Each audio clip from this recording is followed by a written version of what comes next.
Wonderful Sunday morning. Yes, December 10th. Have time right quick to get a Sunday morning story. Oh, I know I'm supposed to read about Ghana, but we're going to detour a little bit. Hello, Mr. Blue. Hello, Mr. Blue. Okay. Let's read about Mr. Blue.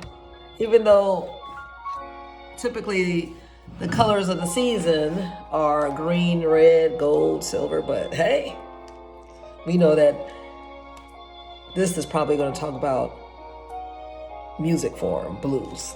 So let's see. Daria Peoples. Daria, did you write this and provide the illustrations? Oh, you are very talented, young lady. Daria Peoples celebrates the generosity and contributions of all members of our communities, from the very youngest to the oldest, from those with homes to those without, everyone in between. Oh, I think I might have read this, or I'm familiar with this. But there's nothing wrong with revisiting. This looks familiar. To my parents, thank you for showing me how to see and know and love my neighbor.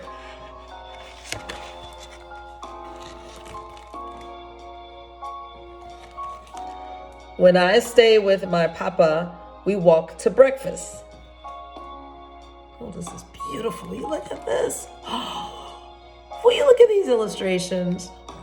Yeah.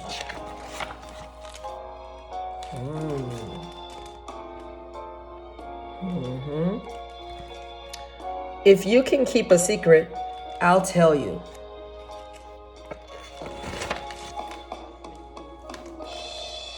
Papa lets me sip his creamy, sweet coffee. Will you look at this masterpiece? Reminds me of a breakfast place that I was able to visit yesterday in the neighborhood. And it reminds me, just quaint, had that individual artistic feel, homey, comfortable. Look at this. Lots of art surrounding the walls. And they have some good vegan French toast. Delicious. After breakfast,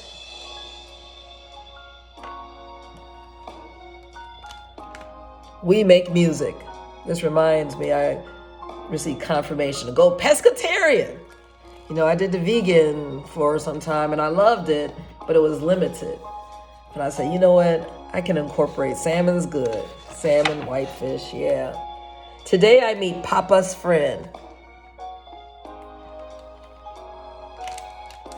Mr. Blue lives outside.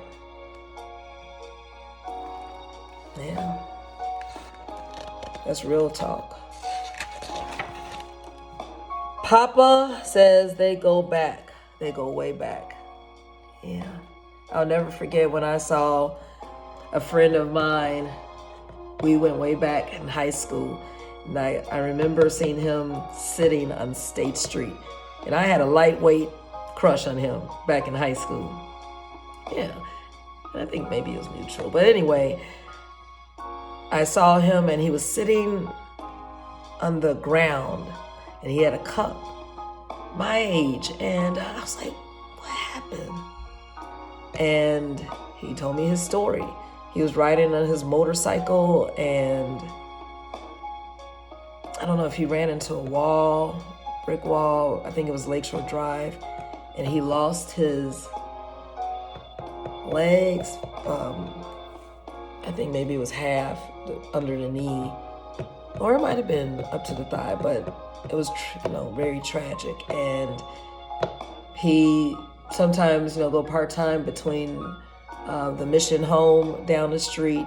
And I haven't seen him recently. But he was a star tennis player, came from a solid home from what I remembered. And life happened. So it's important for us to find out the stories not to pity, but listen, because it can happen to any of us at any time. Our circumstances can change just like that. So they go all the way back. Maybe it was in elementary school that they met. I'm not sure. They went through some weary days and some looking up days and some just gotta keep pushing days. Papa says all day long for all his years, his friend has been playing, giving the gift of his music. Womp, stomp, too good not to move, groove, a funky beat with an important word to speak. He's a musician, yeah. His music makes all the people in the street rise and march.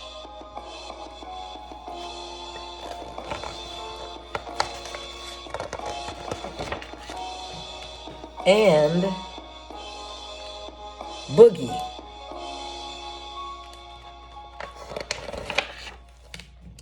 Papa says his friend is a working man, a moving man. Older than your age. This is me Hold at on, 18 excuse and me. now at 44. If you've been A boogeyman, a get up and go kind of brother. But I have questioned lots of questions. So that's why it's important for us to support, vendors that we see on the street, because they want to retain their healthy sense of dignity and pride. So yeah, let's support them and listen to them. Is he safe? Is he scared? Is he lonely? Yeah. And you got to, this is sometimes what I often think of when I see someone unhoused. I think about their mother, and I try to picture that person as a baby, right? Because, and even the parents had intentions for that child. And like I said, somewhere along the way, but it's up to us to remind them that as long as you have breath, opportunity, you still can have a change in trajectory. Is he cold? Is he wet? Is he hungry? Oh yeah, that's compassion. We must have compassion for others. Oh, but for the grace of God, it could have been I. It could have been you. Hello, Mr. Blue. Please come inside with us.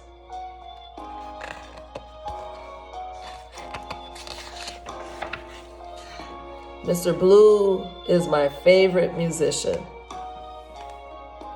And now he's my friend too. Beautiful.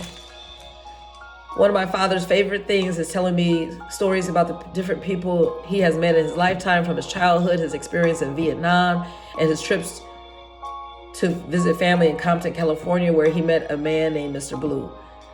Daddy never knew too much details about his background, but he remembered his face, his name, and how Mr. Blue loved to play the harmonica and many other musical instruments. The Mr. Blue in this book is fictional with a fictional history, but the idea I wanted to convey was the same as Daddy's story. Mr. Blue, like many people in our country's unhoused populations, brings light to this community. He contributes the best of who he is. I read once that there are lookers and there are non-lookers, those who choose to see and those who choose not to see. I believe children choose to look, to see, to contemplate, and to act by asking hard questions we adults don't always know how to answer. It's important that we don't prevent children or ourselves from asking hard questions. The little girl in this book teaches us that our hard questions have the power to open up and expand our minds and hearts so that we can explore all the possible solutions that may exist for the many different challenges in our society. Every community has a Mr. Blue. Thank you so much, Daria. She lives in Nevada.